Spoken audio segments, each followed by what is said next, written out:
بزرگان محترم، عزیز نوجوانان اسلام اور میرے دینی اور ایمانی بھائیوں، اللہ تبارک و تعالیٰ کا ہم جتنا بھی شکر ادا کریں کبھی اس کا حق ادا نہیں کر سکتے۔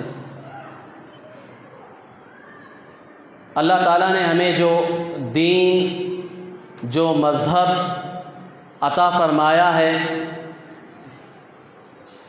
اس کا اس دنیا میں کوئی ثانی نہیں، اس کا کوئی مقابل نہیں۔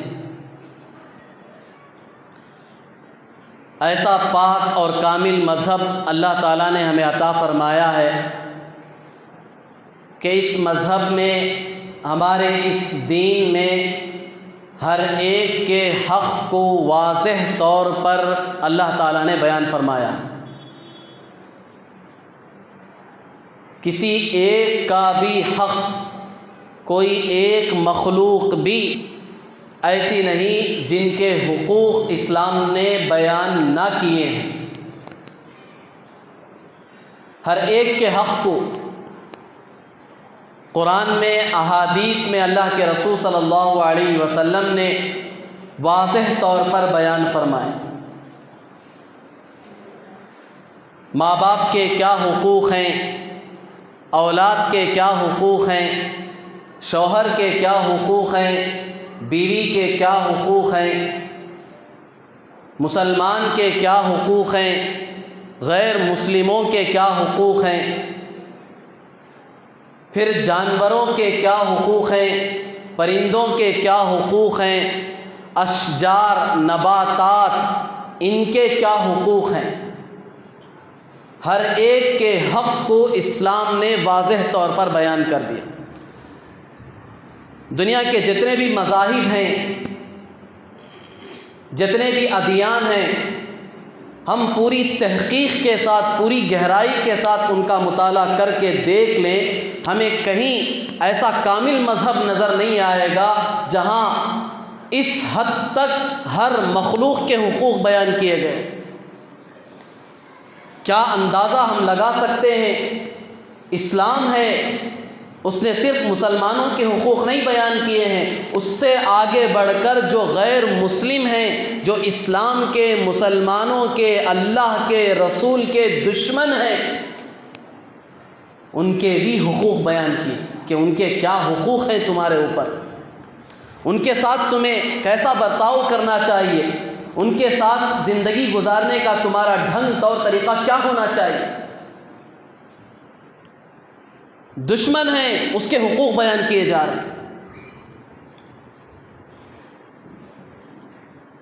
دوسرے مذاہب کا آپ گہرائی سے مطالعہ کر کے دیکھیں، ان کے نزدیک صرف ان کے مذہب کے ماننے والوں کے فضائل بیان ہوئے ہیں، لیکن دوسرے مذاہب، دوسرے ادیان والے جو ہیں، ان کے ساتھ کس طرح کا معاملہ کیا جائے گا، کس طرح کا ان کے ساتھ برتاؤ کیا جائے گا، آپ ذرا اندازہ لگا کر دیکھیں۔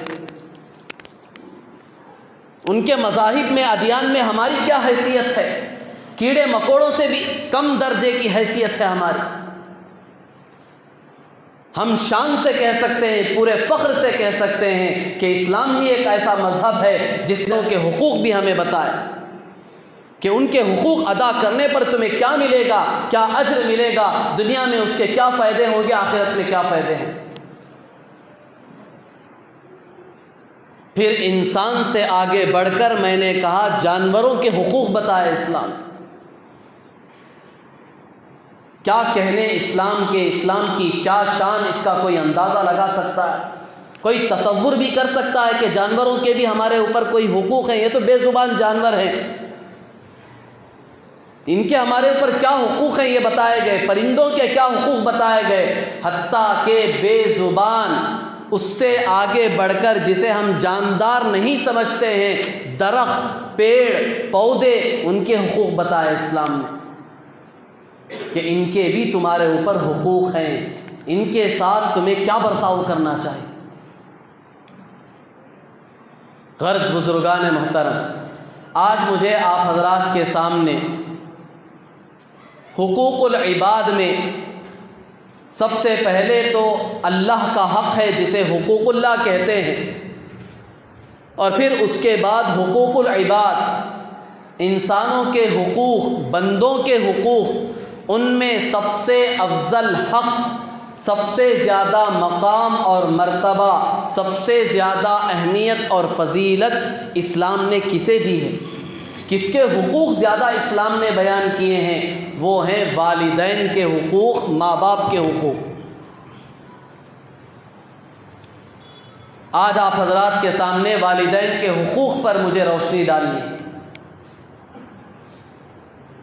والدین کے کیا حقوق ہیں، ان کا کیا مقام ہے، کیا مرتبہ ہے اسلام میں، ان کی کیا اہمیت ہے، کیا فضیلتیں اللہ اور اس کے رسول صلی اللہ علیہ وسلم نے بیان کی ہیں۔ اسی کے ساتھ ساتھ ہمیں تقابلی طور پر یہ بھی دیکھنا ہے غیروں کے یہاں والدین کے کیا حقوق ہیں، انہوں نے والدین کو کیا مقام دیا ہے، کیا مرتبہ دیا ہے۔ تبھی ہمیں صحیح معنوں میں اسلام کی حقانیت سمجھ میں آئے گی کہ اسلام کا کیا مزاج ہے اور دوسرے ادیان اور مذاہب کا کیا مزاج ہے۔ اسلام نے والدین کے کیا حقوق بیان کیے ہیں، دوسرے مذاہب اور ادیان نے اور دوسرے لوگوں نے والدین کو کیا مقام اور مرتبہ دیا۔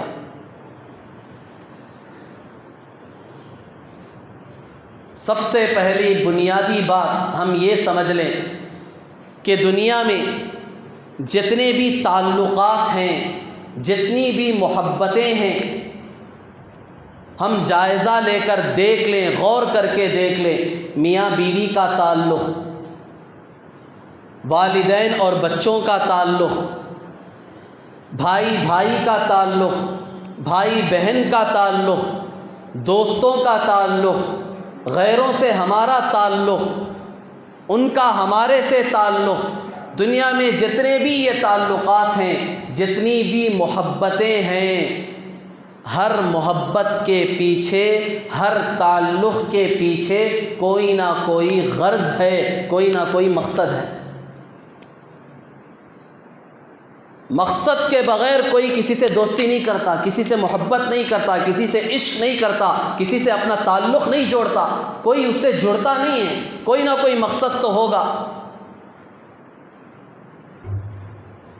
ہر تعلق کے پیچھے ایک غرض ہے، ایک مقصد ہے۔ دنیا میں صرف ایک تعلق ایسا ہے، حقوق العباد میں بندوں کے درمیان صرف ایک تعلق ایسا ہے جو بے غرض ہے،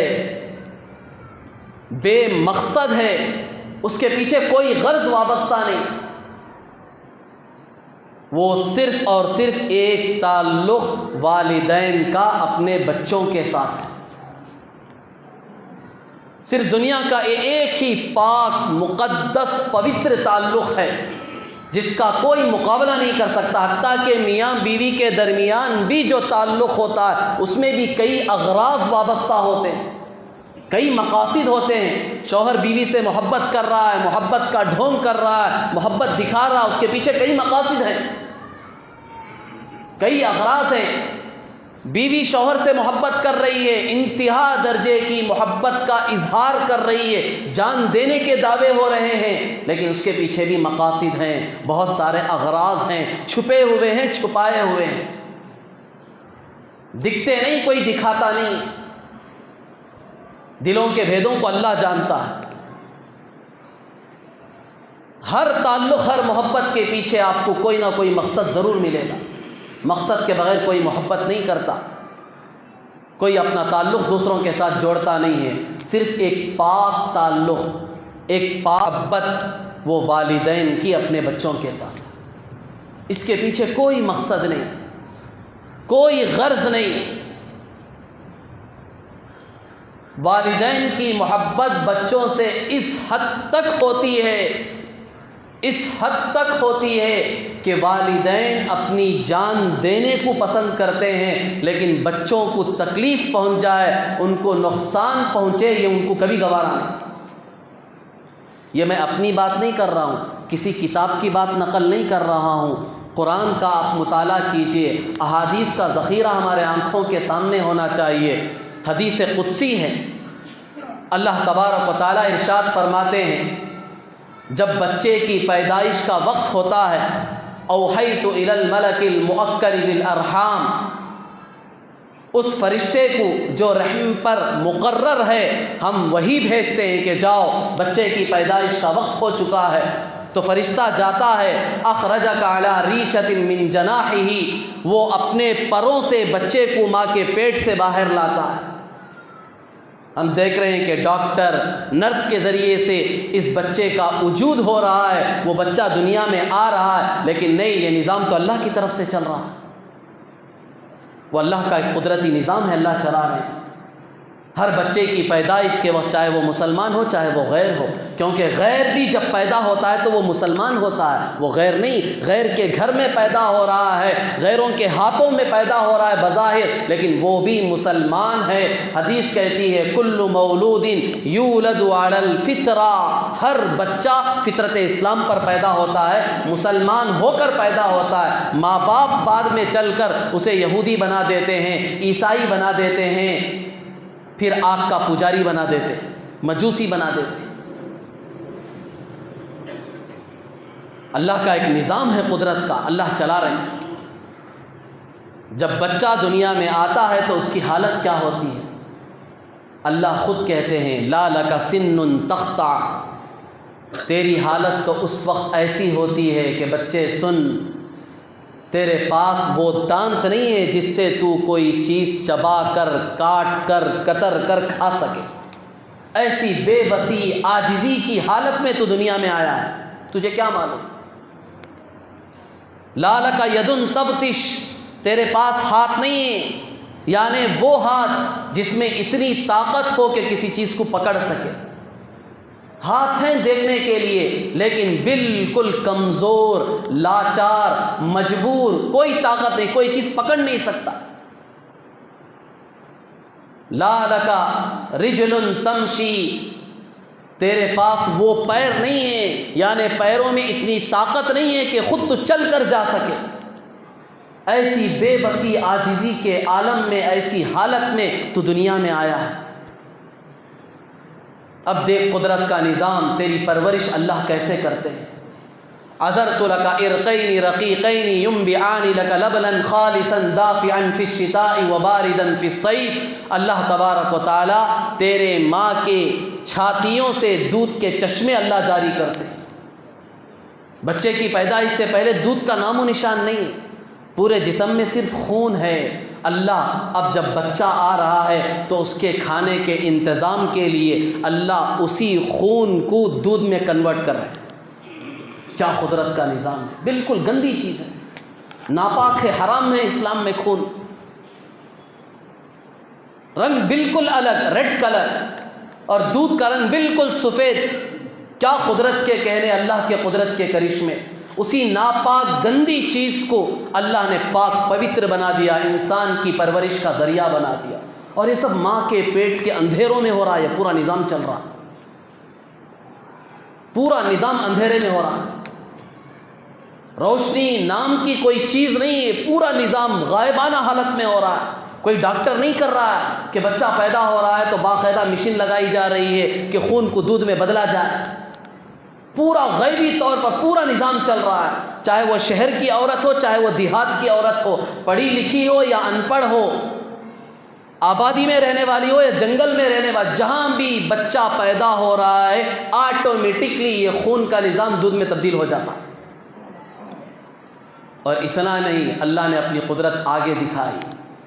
سردی کا موسم ہے، بچہ ٹھنڈا دودھ پیے گا تو تکلیف ہوگی، بے زبان ہے، کچھ کہہ بھی نہیں سکتا۔ اللہ تعالیٰ نے خود دودھ کو وہاں گرم بنایا، پورا ماں کے پیٹ کے اندھیروں میں پورا نظام چل رہا ہے۔ دافعا فی الشتاء، سردی کے موسم میں گرم دودھ، وباردا فی الصیف، گرمی کے موسم میں ٹھنڈا دودھ۔ یہ حدیث قدسی ہے، میری آپ کی باتیں نہیں، کتابوں کی باتیں نہیں، حدیث میں اللہ خود کہہ رہے ہیں، اپنی قدرت کا مظاہرہ کر رہے ہیں، بتا رہے ہیں کہ میری قدرت دیکھو۔ بے زبان بچہ ہے، نہ زبان میں طاقت ہے، نہ ہاتھوں میں طاقت ہے، نہ پیروں میں طاقت ہے، ایسی حالت میں اسے ہم نے وجود بخشا ہے، اب اس کی پرورش کا نظام ہم کیسے چلا رہے ہیں؟ اب آگے کا جو جملہ ہے وہ مجھے آپ کو بتانا ہے. یہ تو ایک قدرت کا نظام ہے، یہاں تک چلا. اب بچہ بے زبان، ہاتھوں میں طاقت نہیں، پیروں میں طاقت نہیں، اب ایسے لاچار مجبور بچے کی پرورش صحیح معنوں میں کون کرے گا؟ وہی کرے گا جس کے دل میں اس کی محبت ہوگی، جو اپنے جان سے زیادہ اسے چاہے گا، ورنہ کون کرے گا؟ ایک بے زبان لاچار مجبور چیز ہے، اس کی کون پرورش کرے گا؟ اس کے لیے راتوں کو کون جاگے گا، راتوں کو کون اٹھے گا، خود اپنے کپڑے گیلے کر کے اس کے کپڑے کون سکھائے گا، خود پوری رات جاگ کر اسے کون سلائے گا، خود بھوکا رہ کر اسے کون کھلائے گا، خود پیاسا رہ کر اسے کون پلائے گا، خود بیماری کو برداشت کر کے اس کی تندرستی کا کون خیال کرے گا؟ ایسی کوئی ہستی تو ہونا چاہیے جو اس کے لیے اپنا سب کچھ لٹا دے، شوہر کو بھلا دے، ماں باپ کو بھلا دے، سب کو بھلا کر، دنیا کو بھلا کر، اپنے سارے ارمان خواہشات کو پیروں تلے روند کر صرف اس ایک کی فکر میں اپنی زندگی کھپا دے، لگا دے، لٹا دے، برباد کر دے. وہ صرف ایک ہستی ہے، والدین کی. یہ نظام اللہ نے چلا. حدیث میں اللہ تعالیٰ کہتے ہیں وَجَعَلْتُ لَكَ حَنَانًا فِي صَدْرِ أَبَوَيْكَ، ہم نے تمہارے ماں باپ کے دل میں تمہاری محبت ڈال دی. وہ محبت آئی نہیں، ہم نے ڈالی ہے محبت. کیا محبت؟ لا يأكلان حتى تشبع، ایسی محبت ڈالی ہے کہ جب تک تم نہیں کھاؤ گے وہ کھا نہیں سکتے، جب تک تم نہیں پیو گے وہ پی نہیں سکتے، جب تک تم نہیں سو گے وہ سو نہیں سکتے. وَجَعَلْتُ لَكَ حَنَانًا فِي صَدْرِ أَبَوَيْكَ لَا يَأْكُلَانِ حَتَّى تَشْبَعَ وَلَا يَنَامَانِ حَتَّى تَرْقُدَ. یہ اللہ نے ایک نظام چلایا. والدین کے دل میں ایسی محبت، بے غرض محبت، بے لوث محبت، جس محبت کا پوری انسانیت میں کہیں آپ کو ثانی نہیں مل سکتا، کوئی محبت اس کا مقابلہ نہیں کر سکتی. جو محبت والدین کو، ماں باپ کو اپنے بچوں کے ساتھ ہوتی، زندگی کھپا دیتے ہیں، اپنے پورے آرزوئیں، ارمان. شادی سے پہلے ہم سب اس راہ سے، اس دور سے گزرے ہوئے. اکثر شادی سے پہلے ہماری کیا کیا تمنائیں ہوتی ہیں، کیا کیا آرزوئیں ہوتی ہیں، کیا کیا امیدیں ہوتی ہیں، مردوں کی بھی ہوتی ہیں، عورتوں کی بھی ہوتی ہیں. ساری امیدیں. ایک بچہ کیا وجود میں آیا، چاہے وہ لڑکا ہو چاہے وہ لڑکی ہو، جیسے ہی گھر میں اس کا وجود ہوا، ہمیں بیٹا یا بیٹی ہوئی، سارے ارمان، ساری آرزویں سب ایک طرف چلے جاتے، سب ختم. اب جو کچھ ہے پورا سرمایہ بچے ہیں، بس سب کچھ کر رہے ہیں. کیا نہیں کرتے والدین اپنے بچوں کے. بعض بچے پیدائشی بیمار ہوتے ہیں، اور آج کے دور میں تو ہم دیکھ رہے ہیں کیسی کیسی بیماریوں کے ساتھ بچے پیدا ہو رہے ہیں.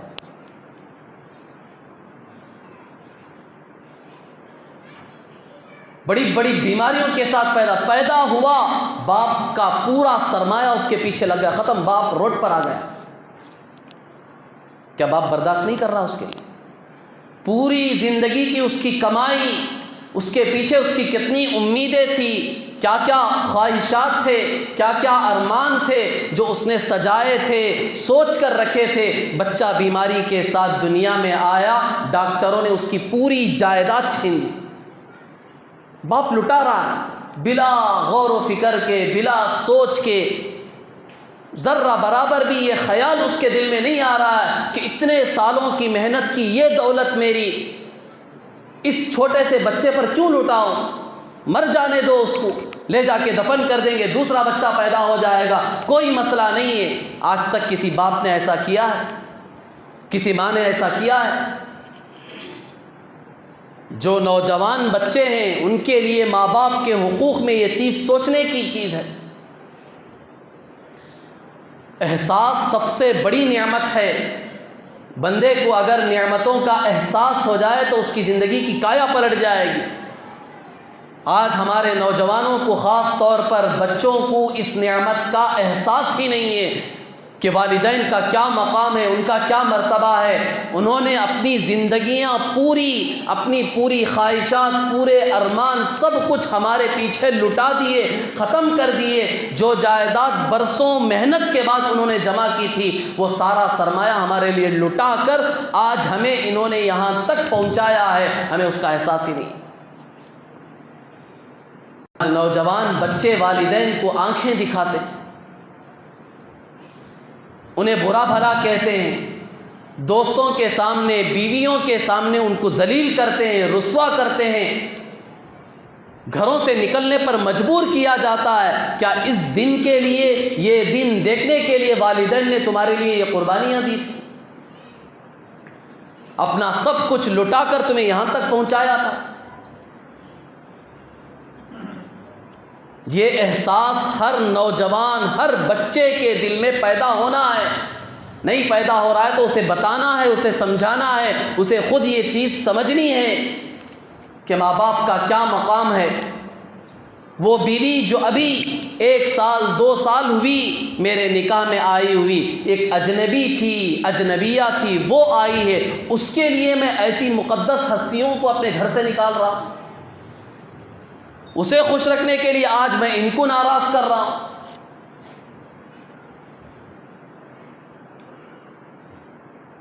والدین کا مقام، ان کا مرتبہ اللہ اور اس کے رسول صلی اللہ علیہ وسلم نے بتایا۔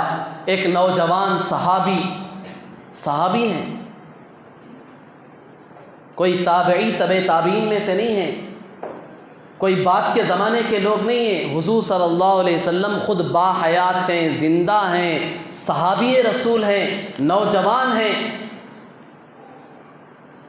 ان کا مسئلہ یہ تھا کہ گھر میں بیوی اور ماں دونوں ساتھ رہتی تھی، بیوی اور ماں میں انبن تھی، جس کی وجہ سے یہ نوجوان صحابی بیوی کو ترجیح دیتے تھے، اس کی طرف زیادہ توجہ ہوتی تھی، اس کی بات زیادہ مانتے تھے، ماں کی طرف توجہ نہیں تھی۔ موت کا وقت آیا، جوانی کی حالت ہے، موت آئی، نزا کی حالت ہے، بالکل آخر وقت ہے۔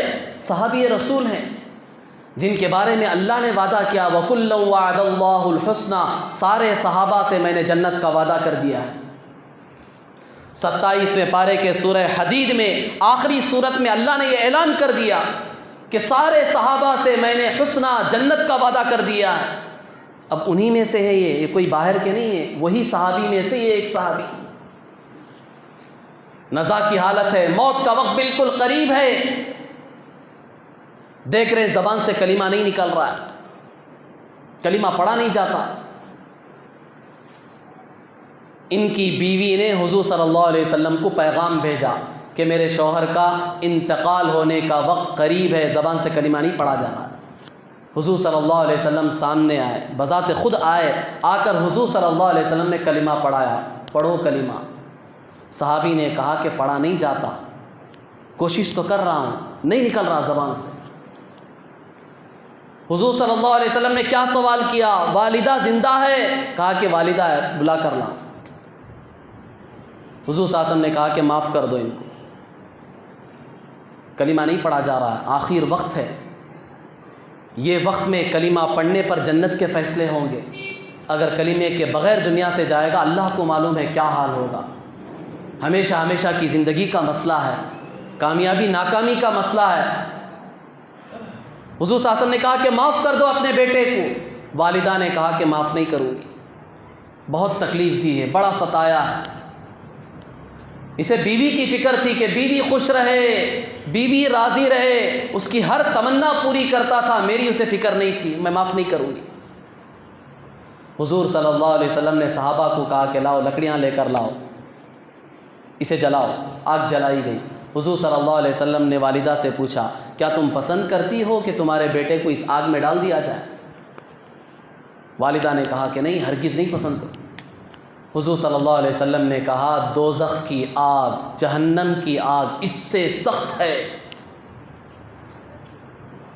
اس کا رنگ ہی کالا پڑ چکا ہے، دوزخ کی آگ دنیا کی آگ کی طرح نہیں ہے.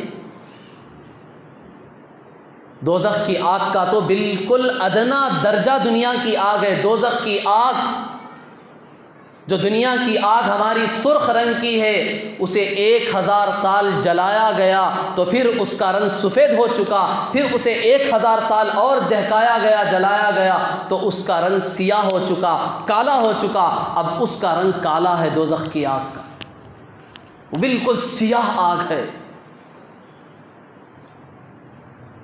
کیا دہکتی ہوئی آگ ہوگی، اس کا کوئی اندازہ لگا سکتا ہے؟ حضور صلی اللہ علیہ وسلم نے کہا کہ یہاں اگر تم معاف نہیں کرو گی تو پھر تمہارا بیٹا اس دہکتی ہوئی آگ میں جلے گا.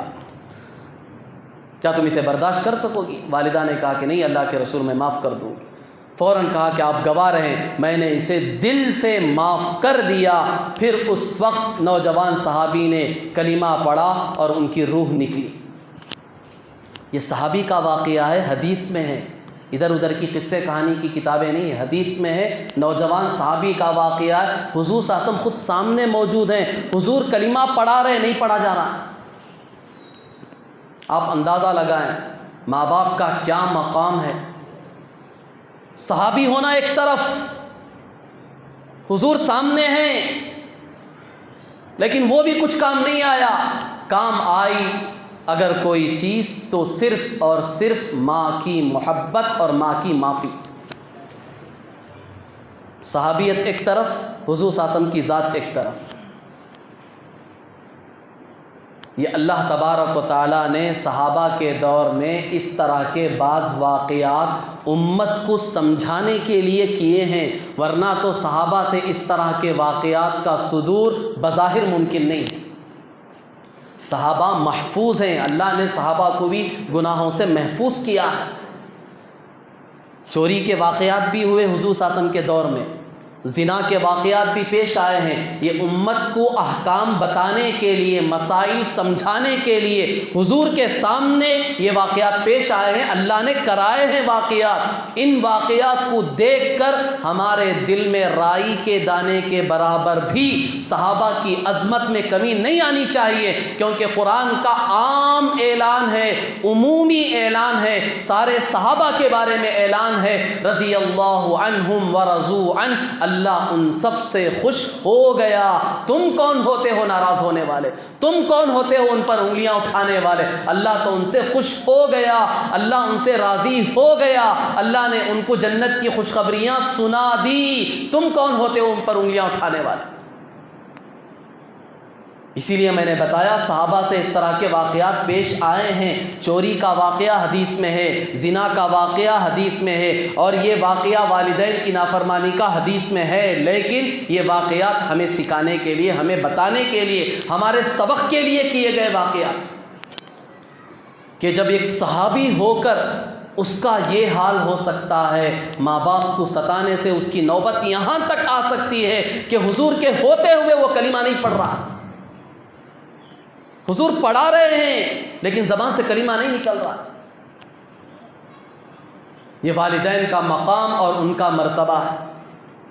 اس حدیث سے ہمیں پتہ چلتا ہے کہ والدین کا کیا مقام ہے، کیا مرتبہ ہے. اور والدین کی خدمت پر اللہ کیا دیں گے.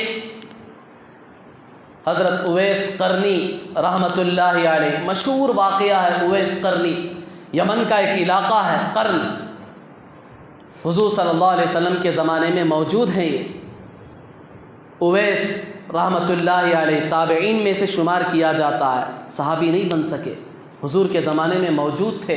حضور صلی اللہ علیہ وسلم کو پیغام بھیجا، اے اللہ کے رسول صلی اللہ علیہ وسلم، میں آپ کی زیارت کرنا چاہتا ہوں، آپ کو دیکھنا چاہتا ہوں. دنیا میں اس سے بڑی نعمت اور کیا ہو سکتی ہے؟ ہم اندازہ لگا سکتے ہیں. آج حضور دنیا میں موجود نہیں ہیں، حضور صلی اللہ علیہ وسلم کا روضہ اقدس موجود ہے، لیکن آج بھی دنیا کے ہر مسلمان کے دل میں یہ تمنا ہے، یہ تڑپ ہے، یہ شوق اور جذبہ ہے کہ اللہ کے نبی کے روضے کا دیدار نصیب ہو جائے. کیسے تڑپتے ہیں، کیسے بلبلاتے ہیں اللہ کے نبی کے صرف روضے کو دیکھنے کے لیے، حضور صلی اللہ علیہ وسلم کو دیکھنے کے لیے نہیں، آپ کے روضے مبارک کو دیکھنے کے لیے. اور جو حاجی وہاں جاتا ہے، جو عمرے پہ وہاں جاتا ہے، اس کا حال کیا ہوتا ہے جب ایک مرتبہ روضہ اقدس کی اسے زیارت نصیب ہوتی، ساری دنیا بھول جاتی۔ اور واقعی روزے کا ادب، اس کا مقام بھی وہ ہے جسے علامہ اقبال نے کہا تھا، سانس بھی لے آہستہ۔ وہ مقام تو وہ ہے کہ تمہیں وہاں جا کر سانس بات کرنا تو دور کی بات ہے، سانس جو سانس لے رہے ہو اس پہ بھی کنٹرول کرو۔ یہ وہ ادب کی جگہ ہے، کہیں تمہاری سانس بھی زور سے نکل جائے تو اللہ کے نبی کی کہیں بے ادبی کہ تم مجرم نہ ہو جاؤ۔ کیا ادب تھا علامہ اقبال کے نزدیک رحمۃ اللہ علیہ، اللہ کے رسول صلی اللہ علیہ وسلم کا آپ کی محبت کتنی تھی۔ تو میں عرض کر رہا تھا کہ حضور صلی اللہ علیہ وسلم کے زمانے میں موجود ہیں، حضور سے اجازت لے رہے ہیں، اے اللہ کے رسول آپ کی زیارت کرنا چاہتا ہوں، لیکن والدین زندہ ہیں، ماں زندہ ہے، بیمار ہے، کیا کروں؟ حضور صلی اللہ علیہ وسلم نے کہا تمہیں آنے کی ضرورت نہیں ہے، والدین کی خدمت کرو۔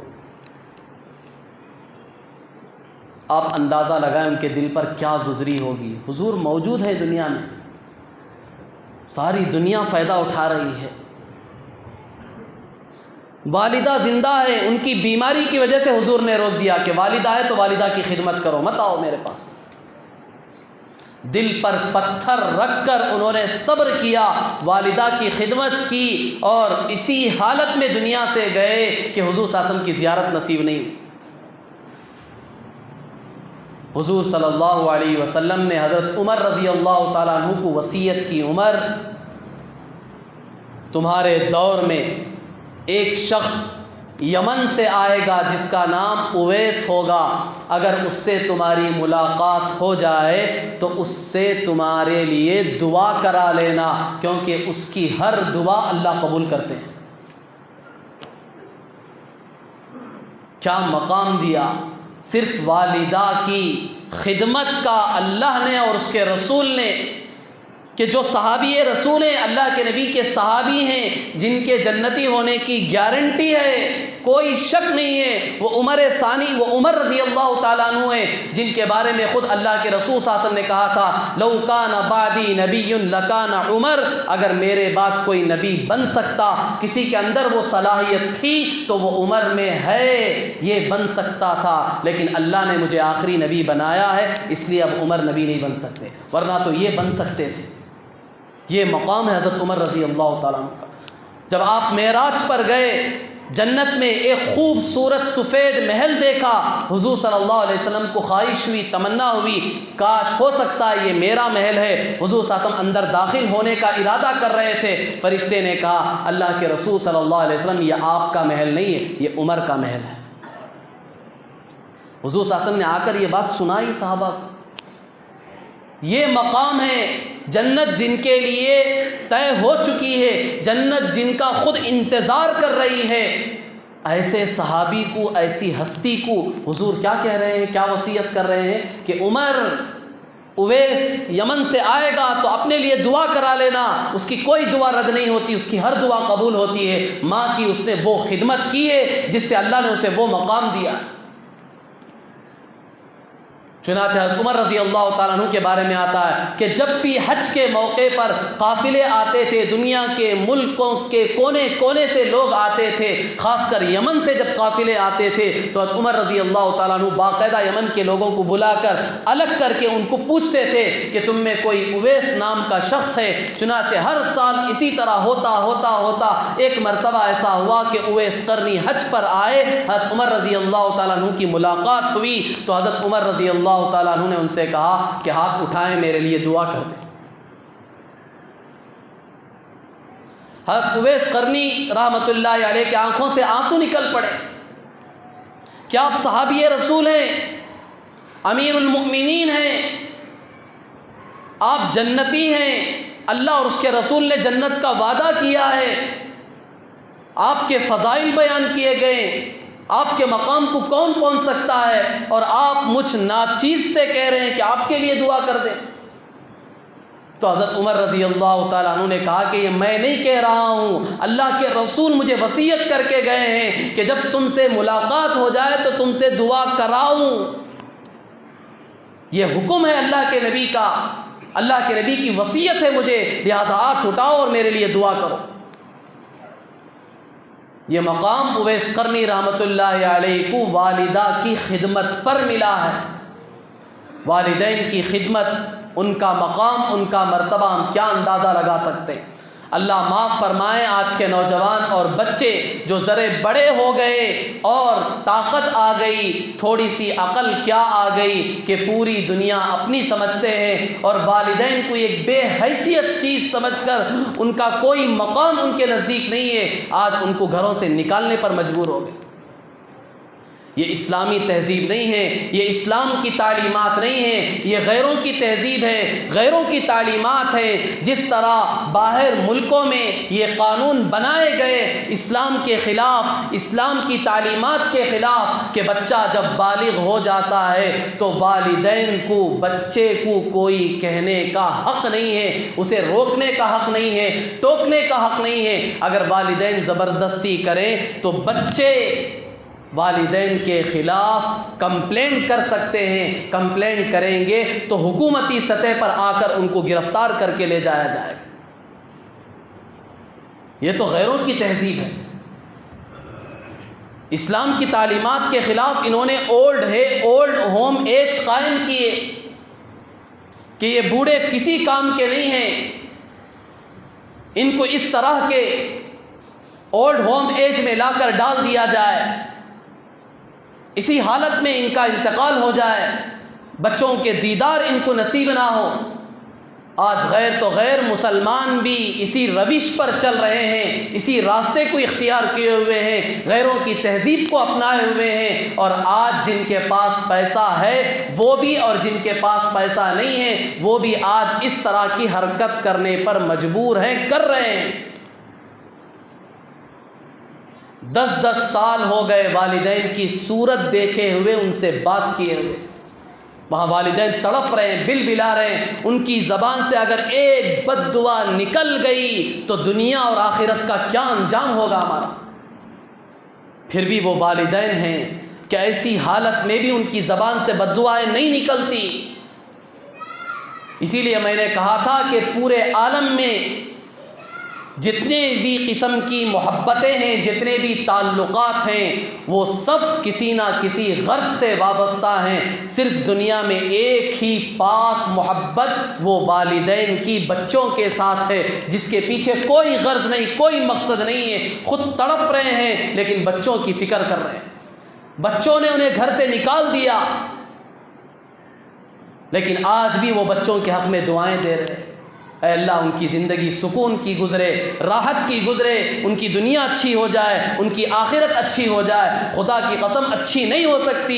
حدیث سناتا ہوں، اللہ کے رسول صلی اللہ علیہ وسلم نے صاف فرمایا، بر آباءکم یبر ابناؤکم، تم اپنے والدین کے ساتھ اچھا سلوک کرو گے، ان کی خدمت کرو گے، ان سے دعائیں لو گے تو سن لو تمہاری اولاد بھی، تمہارے بچے بھی تمہارے ساتھ ویسا ہی سلوک کریں گے۔ یہ بالکل دودھ کا دودھ، پانی کی طرح بات ہے، اس میں ذرہ برابر بھی شک نہیں ہونا چاہیے۔ پتھر کی لکیر ہے، حضور صلی اللہ علیہ وسلم کی بات ہے۔ اگر تم والدین کی نافرمانی کرو گے، انہیں ستاؤ گے، تکلیف پہنچاؤ گے، انہیں دکھ درد دو گے، اپنے گھروں سے نکالو گے بیوی بچوں کی خاطر، تو یاد رکھو تمہارے بچے جب بڑے ہوں گے تو تمہارے ساتھ ضرور یہ سلوک کریں گے۔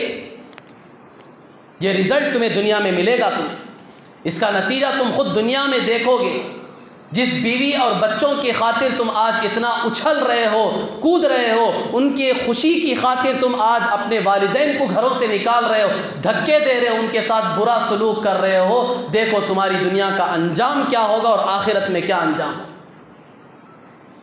اس لیے بزرگان محترم، خاص طور پر نوجوانان اسلام، ہم اپنے بوڑھے والدین کی خدمت کریں، ان کی دعائیں لیں۔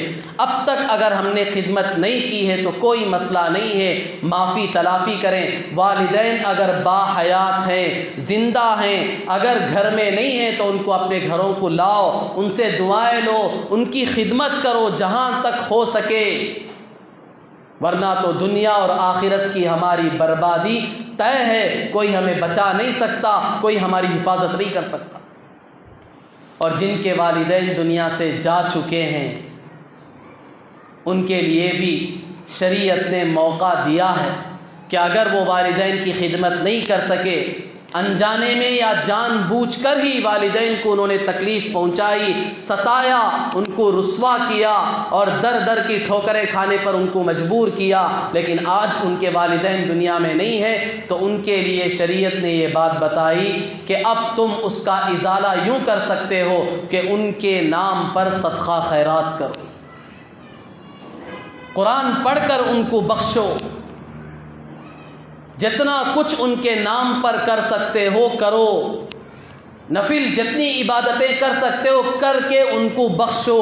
پھر اس کے ساتھ ساتھ ان کے جو ساتھی تھے، ان کے جو دوست تھے، ان کے ہم عمر جو رشتہ دار تھے، ان کے ساتھ کم از کم اب حسن سلوک کرو، تو یہ جو گناہ کا وبال، یہ جو طوق ہمارے گلوں میں گردنوں میں پڑا ہوا ہے، انشاءاللہ کل قیامت کے دن یہ نکل جائے گا۔ اللہ کی ذات سے امید ہے کم از کم آخری درجے میں ہم یہ کام کر لیں، جن کے والدین دنیا میں زندہ نہیں ہیں ان کے لیے بخشش کا انتظام کرے، صدقہ خیرات کی شکل میں قرآن کی تلاوت کر کے، اور ان کے ہم عمر لوگوں کے ساتھ حسن سلوک کے ساتھ پیش آ کر یہ کریں گے تو انشاءاللہ اللہ کی ذات سے امید ہے کہ اللہ ہماری حفاظت فرمائے۔ غرض بزرگان محترم، والدین کے حقوق سے متعلق چند باتیں آپ حضرات کے سامنے میں نے عرض کی ہے، اور کچھ باتیں آپ حضرات کے سامنے آئندہ جمعہ قرآن و حدیث کی روشنی میں آپ حضرات کے سامنے عرض کی جائیں گی۔ پھر اس کے بعد انشاءاللہ اولاد کے حقوق والدین پر کیا ہیں وہ بھی انشاءاللہ بیان کیے جائیں گے، یہ ایک سلسلہ ہے۔ پھر شوہر کے حقوق بیوی پر کیا ہیں، بیوی کے حقوق شوہر پر کیا ہیں، انشاءاللہ تفصیلی طور پر آپ حضرات کے سامنے بیان کرنے کی کوشش کی جائے گی۔ دعا فرمائیں کہ اللہ تبارک و تعالی ہم تمام کو ہر ایک کے حق کو جان جان کر پورا کرنے کی توفیق عطا فرمائے۔ خاص